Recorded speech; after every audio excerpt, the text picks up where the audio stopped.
Buenas tardes, ¿cómo le va? Muy bien, María Laura. Tenemos una nota muy interesante. Me gustaría que me cuentes de qué se trata. Mira, te voy a comentar que vamos a entrevistar a Lu. Ella es abogada y en estos días se convirtió en una persona súper comentada en los medios y en las redes sociales porque ella hace 16 años que sigue un proceso ante la justicia con bastantes irregularidades y este proceso llegó a la Corte Suprema. Y Bien. lo que dijo la Corte Suprema es que sin dudas un proceso de 16 años no es dar garantía al acceso a justicia y a la responsabilidad institucional. Ahora le vamos a preguntar un poco más sobre qué fue el tema que la llevó a este proceso tan largo, pero me parece que está bueno, sobre todo porque nosotros charlamos muchas veces de esto de garantizar el acceso a justicia y el acceso a la justicia, ¿no? Haciendo esa diferencia entre acceder a los tribunales y acceder a plantear una demanda o una denuncia o lo que sea y acceder a derechos por el otro lado. En este caso, por lo que yo pude leer, y ella nos dirá si sí o si no, me parece que ella sufrió una violación de sus derechos, tanto de acceder a justicia como de acceder a la justicia. Si bien pudo decir sus cosas ante la justicia y llegar a la Corte Suprema, claramente 16 años de proceso no son un respeto a ningún tipo de garantía para nadie, ¿no? Para nadie. Más allá en este tipo de situaciones. Perdón. No, sí, está perfecto lo que contás. Aparte, ya el hecho de poder acceder a la Corte implica claramente esperar y esperar bastante, ¿no? Porque la Corte no se expide en forma rápida casi nunca, salvo excepciones que tienen que ver con cuestiones netamente de corte político y por ahí quiere dar a conocer un tema para poner un poco de quietud o para llevar más, no tanta quietud, digamos, dependiendo del caso que quiera resolver o que esté en sus manos. Bueno, ¿querés que charlemos con Lu? Sí, ahora la incorporamos, pero me parece que también está bueno pensar que también la Corte podría haber puesto un planchazo y no lo puso, y se expidió y se pronunció. Entonces me parece que esto es lo importante de destacar en esta situación. Así que sí. Vamos a explicar qué es un planchazo, porque yo me imaginé la plancha. Una plancha al vapor. Sí, se venía sobre mi cabeza. No, señor, no, señora. No le tiraron una plancha por la cabeza. Bien, vamos a explicar también eso. Bueno, vamos a charlar con Lu, la vamos a invitar a que se incorpore, pero es que la vamos a poner bien acá en el... Entonces, Lu, ¿cómo empieza este transitar a pedir justicia? ¿Qué es lo que te lleva a pedir justicia? ¿Cuál es el hecho que te pone a las puertas de los tribunales para que decidan sobre tu caso y te protejan? ¿Qué es lo que pasó? Bien, lo que a mí me pasa es que yo sufro un abuso por parte de mi progenitor cuando tenía más o menos entre 12, 13 años. Acá pido disculpas por ahí por la cuestión temporal, pero bueno, ya sabemos que por ahí el cerebro hace cosas con las líneas de tiempo. Bueno, yo sufro esa situación. Yo tenía obviamente las consecuencias psicológicas de esa situación y estaba en tratamiento. Esta situación es detectada por los profesionales que me abordaban como paciente, más un combo de algunas cuestiones, hace que se exponga la situación. Y en ese momento es que mi mamá hace la denuncia y ahí de alguna manera ingreso yo a lo que es ya el sistema judicial con cámara Gesell, pericias psicológicas, informes de los profesionales que me trataban, informes escolares, todo una contundencia no probatoria, porque como pongo de manifiesto, la situación no es algo que yo un día me levanto y voy y digo me pasó esto, sino que surge a través de tratamientos psicológicos que yo estaba haciendo por las consecuencias. Entonces, al surgir de esa manera, ya había como una prueba muy sólida que es la que hace que de alguna manera el hecho llegue a la denuncia, ¿no?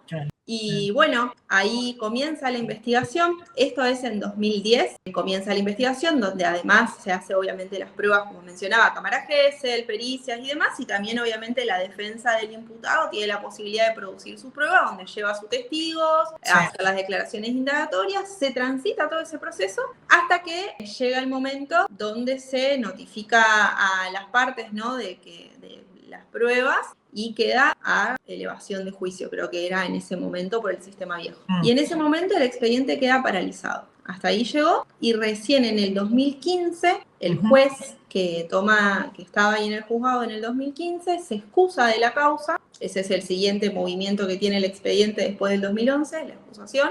Y unos meses Sí. después revoca su propia excusación y manda a continuar el trámite según su estado. Esos son los últimos movimientos. Te voy a parar un cachito acá y vamos a explicar a los que nos están oyendo, porque no necesariamente son abogados o abogadas. Cuando vos decís el juez en un momento se excusa, es porque él entendió que no podía seguir con la instrucción de tu causa, porque había algo que se lo impedía. Pero él Sí, después, sí. Claro, o sea, excusa, por ahí para decirlo más coloquialmente, él se excusa entendiendo que no podía ser él la persona que juzgue la causa, Sí. y meses después revoca él mismo esa propia excusación y vuelve a tomar la causa en sus manos. Sin que nadie lo mande a volver a tomar la causa, ¿no? Digamos, es como Es diciendo... una revocación de excusación por él mismo, por lo menos lo que ok. figura en el expediente. No hay un Ok. rechazo de la excusación, sino una revocación. Bien, perfecto. Y entonces, ¿cómo sigue? Vuelve a tomar la causa y ¿qué pasa? Nada. En el expediente no pasa nada cuando él vuelve a tomar la causa, hasta que yo empiezo a ir a tribunales, a preguntar, o sea, y esto muy de a pie, yo entraba al edificio, tocaba la ventanilla del tribunal, hola, vengo a preguntar por este expediente, ¿qué es lo que pasa? Yo me acuerdo que en la ventanilla del tribunal me decían, ¿y vos de qué estudio venís? Y yo le digo, no, yo soy la víctima. ¿Vos sos la víctima? Sí, le digo, ya pasó un montón de tiempo, necesito saber qué está pasando con esto. Y bueno, y ahí empezaban primero que ya va a salir, hasta que en un momento me dicen, no está el expediente, se extravió. Le digo, pero ¿cómo que no está? ¿Dónde está? No, lo vamos a buscar, ya lo vamos a buscar, nos mudamos de oficina, esto, lo otro, siempre una excusa nueva. Yo empecé a ir religiosamente todos los viernes, salía para volverme a mi pueblo, porque estudiaba acá en Santa Fe y soy del interior, pasaba por Paraná, pasaba por tribunales y preguntaba por mi expediente. Ya va a salir, hasta que en un momento explota una situación, digamos, pública en Paraná y demás. Yo hago unas declaraciones, manifiesto todo lo que estaba pasando, todo lo que había pasado. Sí. Y bueno, a partir de ahí, el juez que tenía la causa, o sea, que tenía el juzgado en realidad, porque la causa no sabíamos dónde estaba ni qué había pasado, me escucha por la radio. Y a partir de que me escucha, y esto está asentado así, o sea, vos lees el fallo de casación y dice, el juez toma noticia por una nota periodística de que habría una víctima, esto está redactado así, que habría una víctima con un caso aparentemente sin resolver en las dependencias, algo así dice el expediente, pero textual. Y bueno, entonces ahí abren el registro informático recién, empiezan a rastrear el expediente. Yo ya había puesto un abogado nuevo, había instado la reconstrucción y demás. Y en ese interín, ¿no? De que no estaba, de que estaba, de que lo reconstruían, me parece como que aparece. Y bueno, sale, me contestan con el sobreseimiento por prescripción. Ah, lindo. Acá está prescripto. Sale así. Bueno, y después de eso comenzamos ya yo en primera persona, encarando con mi abogado todas las apelaciones. Vamos a la primera apelación, voy a la audiencia, no me dan la palabra, era por Zoom en ese momento, estábamos en pandemia, termina la audiencia, o sea, hablan las partes y dicen, bueno, damos por finalizada la audiencia, se cierra el Zoom, yo estaba esperando para hablar, se cierra el Zoom, quedé ahí, bueno, listo. La apelación mantiene, digamos, el sobreseimiento y recién en casación es la primera vez que me escuchan, o sea, que yo puedo hablar en una audiencia, y también la primera vez que se da vuelta ese sobreseimiento y que mandan a continuar con el expediente según su estado. ¿Y esto fue el año, casación? Casación, si no me equivoco, fue diciembre de 2022 o diciembre de 2021. Bien. Sí, ya había pasado. Ya cuando sale el primer sobreseimiento es 2020, ya habían pasado 10 años de la denuncia. Por eso en ese argumento pasa el sobreseimiento. Claro. Y bueno, y después de eso se va al Supremo Tribunal de Justicia de Entre Ríos y ahí es donde vuelven a dar vuelta el fallo y vuelven a restablecer la prescripción. Después terminamos otra vez haciendo un recurso al Supremo Tribunal, se rechaza y llegamos en queja a la Corte. La Corte no hace lugar a discutir la prescripción, por artículo 280 desestima el recurso, pero hace una salvedad o una explicación donde en casación se había mandado a abrir sumarios y a investigar. El Supremo Tribunal de Justicia lo que dice es, la mayoría de las personas o se movieron del lugar o esto y demás, así que no vamos a remover tanto, más que decir una exhortación genérica a que una cosa así no vuelva a pasar. Sí. Y la Corte lo que hace, más allá de que no discute la prescripción, es decir, no, esta exhortación genérica no alcanza. Hay que hacer un deslinde de responsabilidades, hay que sancionar, y eso es lo que hoy está como lo que le vuelve a poner en conversación el fallo, digamos, como que cambia un poco el eje de la conversación, la Corte con su fallo instala una conversación para mí súper necesaria. Claro.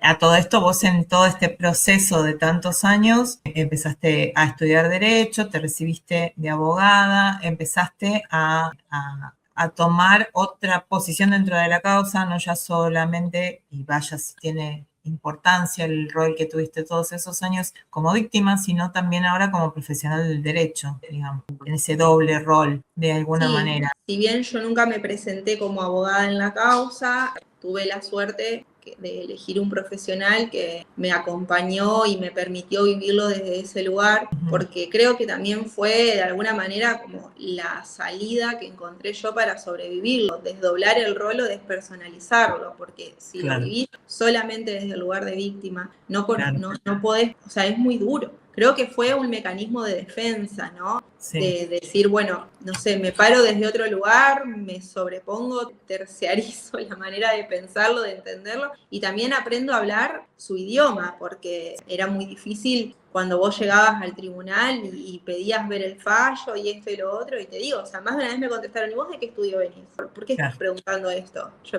porque soy la víctima, quiero saber.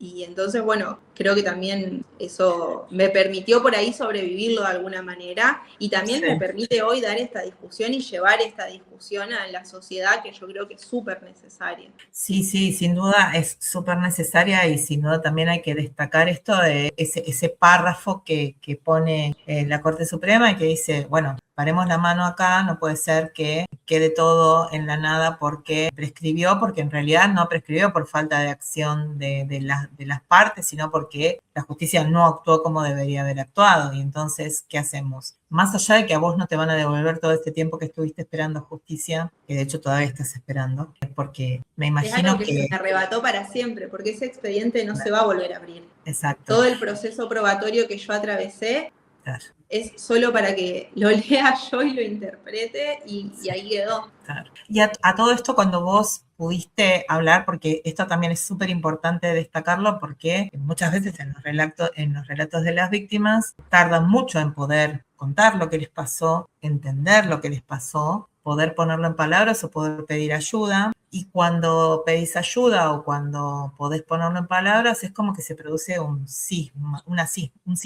¿no? Digamos, dentro de la familia, es como que se separan los Montesco y los Capuleto, y hay algunos que te creen y otros que no. Y en tu caso, ¿qué fue lo que pasó?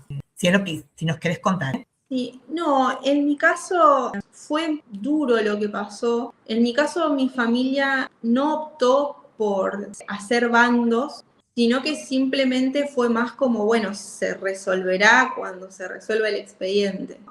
Lo cual trae aparejado que cuando hay una víctima y un victimario, si vos sos neutral, necesariamente la persona desprotegida es la víctima. Obviamente en aquel entonces, hace 10 años, hay un montón de cosas que no se discutían y que no se hablaban, pero era como algo que sucedía ahí en paralelo. Todos, supongo, habremos estado esperando que se resuelva eso para saber qué hacer. En el medio yo era muy pegada, por ejemplo, con mis abuelos, y hubo un montón de situaciones que yo no viví, porque si vos tenés una cena familiar, una Navidad, un lugar donde vos sabés que va a estar esta persona, y es como, se toma la postura de, bueno, es un tema de ellos, que se resolverá en el juicio y ahí veremos qué se hace, la persona que deja de asistir a esos lugares, por más que no sea increpada o atacada por el resto de las familias, es la víctima. Sí, claramente, claro. Porque es la persona que está más en situación de vulnerabilidad. Entonces, no solamente se me arrebató la justicia, se me arrebató la posibilidad, o sea, esto, ¿no? De saber la verdad para todos. Claro, y no, en algunos casos supimos y estuvimos entrevistando, por ejemplo, a uno de los jueces que fue el que comenzó con esto de los juicios por la verdad, ¿no? En estas situaciones donde había víctimas que habían podido hablar cuando ya eran adultas, personas adultas, y que habían podido poner en palabras estas situaciones, pero ya el delito se encontraba prescripto, y entonces él entendió que había que ir un paso más allá para poder de alguna manera hacer justicia con los juicios de la verdad, ¿no? Como para poder decir, bueno, no te voy a poder mandar a la cárcel, no te voy a poder dar una condena, pero voy a poder poner por escrito que este hecho sucedió, que esta persona cometió este hecho y que esta persona es la víctima. ¿Alguna vez se planteó esa posibilidad en tu caso? Sí, de hecho es así como llegamos a la corte, con ese planteo. Ajá. En Entre Ríos está también uno de los casos paradigmáticos, que también es un fallo de casación sobre esto, ¿no? Del juicio a la verdad, que es el fallo Hilarraz. Claro. Que ese es de Entre Ríos también. Sí. O venía siguiendo argumentativamente ese caso, y de hecho ahora hace poquito, cuando sale el fallo de la corte, yo como que me entregué y dije, bueno, ya, o sea, creo que también hoy apenas sale mi fallo de la corte, yo estoy también así con este temple, ¿no? Para debatirlo, porque mi golpe lo recibí con el Hilarraz, hice mi duelo ahí, y cuando sale mi fallo, que agrega esto de, bueno, vamos a discutir la responsabilidad, porque en este caso estamos frente a un caso que la verdad estaba en el expediente y fue el sistema judicial el que no lo abrió. No solo que no lo abrió, no lo impulsó, sino que lo perdió. Entonces, por eso de alguna manera creo que es tan importante esto de la responsabilidad. Porque incluso, si bien yo creo que sí se perdió una posibilidad importante de discutir eso, porque en mi caso es un caso prácticamente de laboratorio, donde no tenías que salir a reconstruir el hecho, porque la etapa se habían recolectado en el momento de la denuncia muchísimas pruebas, se quedó paralizado después de esa etapa. Hubiese sido un lindo caso para tratar el tema, porque es muy de laboratorio, o sea, no tenés que discutir siquiera la posibilidad de reconstruir el hecho tantos años después. Pero bueno, entiendo que también es importante en este momento hablar de la responsabilidad de la justicia y de cómo miramos la responsabilidad de las personas que tienen en sus manos la posibilidad o no de que la gente acceda a algo así, a la justicia, a la investigación, a la reparación. Sí, claro. Algo tan básico como que te respeten tus derechos como persona, ¿no? Que no es que vos estás pidiendo nada por fuera de la normalidad. Vos fuiste víctima de un delito y lo que vos querés es que la justicia te acompañe e investigue y diga sí o no qué pasó, pero nunca perder un expediente, nunca paralizar un expediente por tantos años para que después cuando se retome el expediente ya esté prescripto y ya no se pueda hacer nada. Que también eso lo hablamos muchísimo acá en el programa.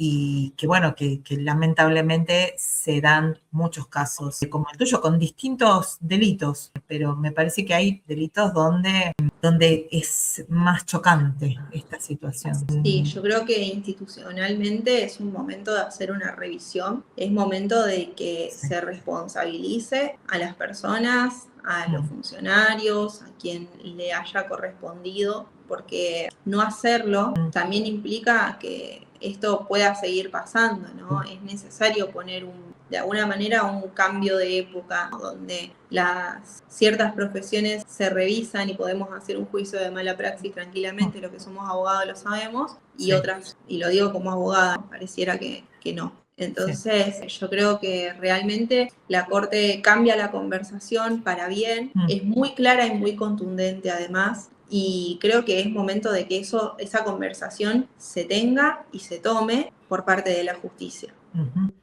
Martín, ¿querés hacer alguna pregunta? El fallo, vos decías, bueno, habla sobre este tema de la responsabilidad de los funcionarios. Es importante remarcar esto. Y ahí también cómo juega la provincia. ¿Tiene algún rol? Y en ese momento, a ver, están los fallos de los magistrados, que sería el Poder Judicial de Entre Ríos, y también tenés todo lo que forma parte dentro del mismo Poder Judicial y demás, pero de lo que es el Ministerio Pupilar, de lo que es fiscales, que si bien están dentro del Poder Judicial, es el Supremo Tribunal de Entre Ríos el que de alguna manera hace una exhortación genérica, y la Corte lo que manda hacer al Supremo Tribunal de Entre Ríos es hacer esta investigación exhaustiva de las personas. Que también, de nuevo, yo creo que pasa esto, bueno, que si algunos jueces se jubilaron, si están o no están, y haciendo mucho foco también en los magistrados, pero a mí la ventanilla del juzgado me la abrían un montón de personas que eran la cara de la justicia en ese momento para mí, Sí, o claro. la cara de la justicia. Entonces, yo creo que hay mucha tela para cortar ahí, si realmente hay voluntad de cambio, voluntad de autocrítica, voluntad de hacerse cargo y de asumir los roles que se ocupan dentro de una sociedad, hay que investigar y hacer un deslinde de responsabilidades. Sí, porque hoy ¿no? La justicia tiene muchísimas demoras en distintas situaciones y termina muchas veces pagando los trabajadores judiciales por la inacción por ahí de jueces, secretarios o de personas que sí tienen una responsabilidad en la ejecución de su tarea y que se demora, y en estos casos sensibles mucho más. Y esa dilación del paso del tiempo para que no se puedan no puedan seguir los procesos hace que, bueno, que se pierdan pruebas, que esto, ¿no? Las prescripciones, las caducidades, en temas que son tan sensibles. Y mismo en este momento la Corte Suprema, que tiene un montón de situaciones que tiene para resolver y no resuelve. Y no se dice a sí mismo, bueno, tenemos una demora y no podemos brindar justicia. Eso también es importantísimo. Sí, yo creo que también hay una cuestión de que si la justicia está integrada por personas que también forman parte de la sociedad y la sociedad necesita revisarse como todo, por eso justamente es tan necesaria esta discusión social, porque a mí me parece que, por ejemplo, que un juez pueda dejar asentado en un expediente esto de se enteró por la radio porque escuchó a una presunta víctima digo, ¿qué idiosincrasia hay o cuál es el promedio para que a una persona con ese nivel de responsabilidad no le haga un poquito de ruido, aunque sea, asentar una cosa así en un expediente? Claro. En buena hora que lo asentó, porque esto nos da la posibilidad hoy, ¿no?, de decir, che, hay un montón de cosas que revisar, pero también te habla de una vara, si se quiere. Sí. ¿Pensaste en algún momento en seguir, a partir de acá el fallo de la Corte, en seguir reclamando en el sistema internacional, interamericano, pedir de alguna manera por una reparación por tu situación? ¿Pensaste en eso? Lo que estoy evaluando muy seriamente, que lo he dicho ya varias veces, es la denuncia a la Comisión Internacional de Derechos Humanos para que sea un seguimiento si efectivamente Entre Ríos va a cumplir o no con este mandato de la Corte de dar esas responsabilidades. Después entiendo que también podría irse a la Corte Interamericana de Derechos Humanos. Hoy por hoy estoy como procesando un poco el fallo de la Corte y evaluándolo y también dando lugar a que eso se discuta, porque me parece súper importante que discutamos la responsabilidad. Y en este momento creo que se abrió una puerta que es muy grande y muy necesaria, que es a discutir la responsabilidad. Entonces, como que en este momento estoy en ese proceso y quizás más adelante, sí, total, los plazos lo permiten, poder evaluar el tema de las reparaciones, pero en este momento me parece muy importante tener esta conversación que nos dio la posibilidad de tener la Corte y en eso estoy. Bien. Lu, como colega, vos, ¿qué tipo de casos intervenís? ¿Qué tipo de situaciones tomás? ¿Te dedicás a penal? ¿Qué tipo de situaciones tenés en tu estudio jurídico? Bien, yo hoy en día si bien en un primer momento quería dedicarme a penal, esto me atravesó un montón, entonces a veces mi cabeza me juega algunas pasadas y terminé dedicándome a lo que es cibercrimen, que hice mi posgrado y tengo que entregar la tesis. Estoy haciendo todo lo que es derecho informático, daños por situaciones de cibercrimen o por cuestiones en entornos digitales, ciberestafas y demás. Si bien tomo también otros casos de civil y comercial y familia, mi foco de estudio está puesto ahí. Bien, tremendo tema, súper actual, y que también tiene que ver un poco con la protección de las víctimas que habitualmente no son escuchadas, ¿no? Como Martín, vos no estabas conectado en ese momento, pero luego nos contaba que ella ha pasado por audiencias donde no le fue dada la palabra, la víctima no fue escuchada. Capítulo 1.353.484 de la justicia argentina, Sí. donde la palabra de la víctima no nos importa y decidimos en nombre de la víctima sin escuchar a la víctima. Entonces, me parece que está bueno que tomes la posta esta que estás haciendo, que si bien no podés hacer penal por lo que sea, por una decisión o por lo que sea que te ponga en esta situación, vos estás abordando un tema donde la mayoría de las víctimas son mujeres, donde tiene mucho que ver el tema de una exposición sexual o no, o fake, o lo que sea que cada día sale una modalidad nueva y una cosita nueva como para hacer más miserable la vida de otras personas, ¿no? Entonces, súper importante lo que vos haces. Sí, de hecho estudio mucho el tema y estoy en un rol como muy propositivo, ¿no?, de nuevas maneras de abordarlo, de cómo resguardar a los niños. En cualquier caso que tome, tengo mucha perspectiva de niñez y adolescencia. Sí. Y también estudio y promulgo mucho sobre esto, ¿no?, de cómo cuidar a los niños. En medio de he estudiado algo de la normativa y tengo por ahí unos artículos por salir sobre propuestas de normativa para abordar estos temas. Bien. Súper interesante. Martín. No, nada. Bueno, agradecer la posibilidad de poder charlar de estos temas que no, en realidad se difunden poco, tienen poca exposición en los medios y está bueno que se conozcan porque hacen a lo que pasa día a día en la justicia nacional para poder mejorarla, ¿no? Entonces está bueno que podamos hablar de estos temas. Sí, y me parece que está bueno también porque das un mensaje hablando y contando tu situación y a las personas que pueden estar pasando por una situación similar, que quizás las puedas inspirar con tu historia. Sí. Yo siempre no, en realidad hace poco subí un video a mis redes hablando de esto y digo, si bien me gusta llevar la voz de decir es necesario que la justicia sea responsable cuando se traten estos temas, soy consciente también de todo lo que a mí me costó llevar adelante este proceso y, como te decía yo, de tener que de alguna manera despersonalizar el dolor, asumir un doble rol, y no quiero ser de alguna manera como la inspiración o el ejemplo de otras víctimas, porque a mí llegar hasta este lugar me tocó eso, la crueldad de tener que desdoblar mi dolor para poder luchar. Sí quiero ser esa voz que ponga en jaque a la justicia y le diga que se revise y que esté, pero que también sepan las personas que no se han animado a denunciar o que están en un proceso o que necesitan su tiempo, que yo estuve muy acompañada, ¿sí? Y que no tienen que, y esto lo digo porque a mí muchas veces me culpé, ¿no?, por esto, por decir, bueno, me animé a llevarlo así tan potentemente la voz, ya por ahí recibiéndome de abogada y demás. La justicia debería garantizarnos a nosotras la posibilidad de hacer una denuncia y de tener justicia sin que nosotros tengamos que hacer 1000 años de terapia para enfrentar una audiencia, sin que nos dé un ataque de pánico. Claro. Y mucho más debería escucharnos en el lenguaje en el que nosotros vivimos, porque es también una crueldad absoluta que yo haya tenido que aprender este lenguaje o este idioma o estas reglas del juego para que me miraran una vez en 16 años.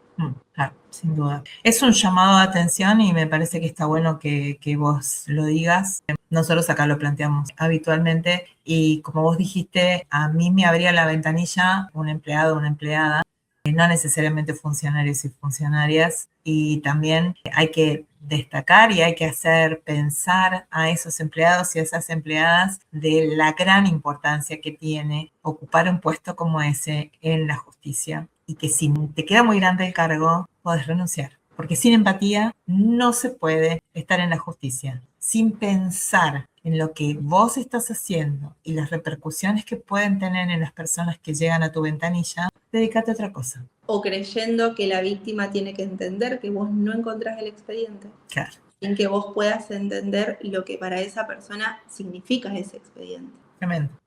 Lu, te quiero agradecer muchísimo por este tiempo con Abogados de Radio, la verdad que es un placer. Yo debo reconocer que te vi en ese video que subiste a Instagram y me pareció tremendamente movilizante, y por eso te escribí para invitarte a esta entrevista. Y te quiero decir que, bueno, desde acá, desde este espacio, tenés las puertas abiertas para contarnos cualquier tipo de novedad sobre esta situación o sobre cualquier otra información sobre tu trabajo como abogada. Vas a ser bien recibida en este programa, así que muchísimas gracias. Muchísimas gracias a ustedes por el espacio y muchísimas gracias por el espacio que se hacen ustedes para hablar con la sociedad y para divulgar estos temas tan importantes. No, gracias a vos. Muchas gracias. Bueno, llegamos al final, doctor. Bueno, nos vemos el próximo sábado, porque Sí. hoy es sábado, y para seguir hablando de estos temas y seguramente con alguna entrevista muy interesante como la que tuvimos hoy. Un abrazo grande Seguro. y nos vemos. Nos vemos. Chau, chau.